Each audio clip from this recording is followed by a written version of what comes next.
কংগ্ৰেছৰ ইমান সংখ্যক বিধায়ক জয়ী হৈছিলে কিন্তু তেওঁলোকে বিধানসভাত যি ধৰণৰ ভূমিকা যি ধৰণৰ এক্টিভ ভূমিকা ল'ব লাগিছিলে সেই ধৰণৰ লোৱা নাছিলে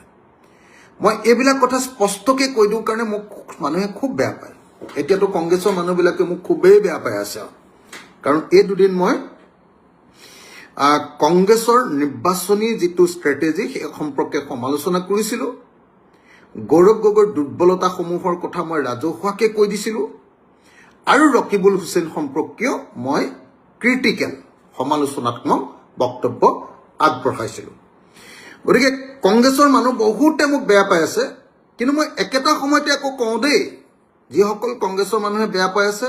মই তেখেতসকলক হাতজোৰ কৰি এটা কথা কওঁ যে মই কোনো তৃণমূল পৰ্যায়ৰ কংগ্ৰেছৰ কথা কিন্তু কোৱা নাই কংগ্ৰেছৰ সমৰ্থক কংগ্ৰেছৰ কৰ্মী কংগ্ৰেছৰ বুথ কমিটিৰ বিষয়ববীয়া বা সদস্য মণ্ডল কংগ্ৰেছৰ সদস্য ব্লক কংগ্ৰেছৰ সদস্য মণ্ডল কংগ্ৰেছ আৰু ব্লক কংগ্ৰেছৰ বিষয়ববীয়া জিলা কংগ্ৰেছৰ বিষয়ববীয়া বা ষ্টেট কংগ্ৰেছৰ বিষয়ববীয়াৰ বিৰুদ্ধে মই কোৱা নাছিলোঁ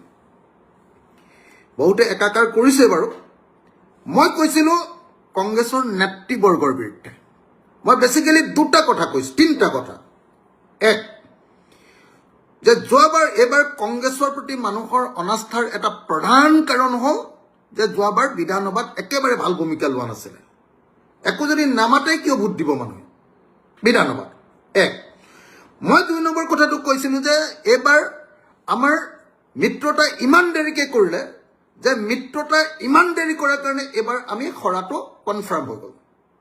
মানুহে মানে মিত্ৰতা কৰিলোঁ নে নাপালোঁ গমেই নাপালে আমি তিনিজন গগৈ একেলগে কেম্পেইনে কৰিবলৈ নাপালোঁ মই দুই নম্বৰ কথাটো কৈছিলোঁ মই সেইকাৰণে কৈছিলোঁ যে ভালকৈ ইলেকশ্যনটো নেখেলিলে তিনি নম্বৰ কথাটো কৈছিলোঁ যে ইলেকশ্যনটো কংগ্ৰেছে ভালকৈ মুঠেও নেখেলিলে সেইটো AICCয়ে হওক সেয়া APCCয়ে হওক আৰু বিশেষভাৱে এই ক্ষেত্ৰত মই গৌৰৱ গগৈক সমালোচনা কৰিছিলোঁ আৰু মই কৈছিলোঁ যে গৌৰৱ গগৈৰ বডি লেংগুৱেজ গৌৰৱ গগৈৰ কালচাৰ মানে ৱে অফ লাইফ জীয়াই থকাৰ যিটো ধৰণ সেই ধৰণটো একেবাৰে জনগণৰ পক্ষত নহয় সাধাৰণ মানুহৰ ভাল নোপোৱা মানে ব্যৱস্থা আৰু সেইকাৰণে এইবাৰ আমি কংগ্ৰেছক নেতৃত্বত ইলেকশ্যন খেলি আমি ভয়াৱহভাৱে লোকচানৰ সন্মুখীন হ'লোঁ মই কৈছিলোঁ যে ৰাইজৰ দলে অকলে খেলা হ'লে হয়তো 6-7খন আসনত জিকিব পাৰিলোহেঁতেন কিন্তু কংগ্ৰেছৰ লগত গৈ আমি মাত্ৰ 2খন আসনত জিকিলোঁ আৰু এইবাৰ ৰাইজৰ দলে আমি যিটো কৰিব পাৰিলোহেঁতেন কি আপোনাৰ আমাৰ দলটো এইবাৰ আমি মানে ৰেজিষ্টাৰ্ড দল এটা আমি ৰিকগনাইজ পাৰ্টিত ভাৰতবৰ্ষৰ আপোনাৰ ইলেকশ্যন কমিশ্যন অফ ইণ্ডিয়াৰ স্বীকৃতিপ্ৰাপ্ত হ'লোহেঁতেন এতিয়া পঞ্জীয়ন প্ৰাপ্ত হৈ আছোঁ 6% ভোট পালোহেঁতেন কিন্তু কংগ্ৰেছৰ লগত গৈ ইলেকশ্যন মাত্ৰ 11টা সমষ্টিত খেলিবলগীয়া হৈ আমি সেই ভোটো নাপালোঁ আৰু আমাৰ চিটো নাবাঢ়িলে এই কথাকেইটা কোৱাৰ কাৰণে কংগ্ৰেছে মোক খুব বেয়া পাই আছে কিন্তু মই কংগ্ৰেছ কৰ্মীসকলক হাতজোৰ কৰি কৈছোঁ যে মই কংগ্ৰেছ কৰ্মীৰ বিৰুদ্ধে কোৱা নাই মই কংগ্ৰেছৰ নেতা কংগ্ৰেছৰ ইলেকশ্যন খেলাৰ পদ্ধতি আৰু নেতাসকলৰ চৰকাৰ বিৰোধিতাত যি দুৰ্বলতা আৰু গৌৰৱ গগৈকে ধৰি এই মানুহবিলাকৰ যিটো কালচাৰ সেই দুৰ্বল কালচাৰটোৰ বিৰুদ্ধে সেই মানে একদম এৰিষ্টক্ৰেটিক কালচাৰটোৰ বিৰুদ্ধেহে মই কৈছিলোঁ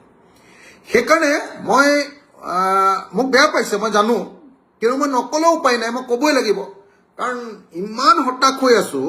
যে কংগ্ৰেছৰ লগত গৈ ইমান হতাশ হৈ আছোঁ যে কংগ্ৰেছৰ লগত লৈ গৈ ভাল হ'ব লাগিছিলে ৰিজাল্ট বেয়া হ'ল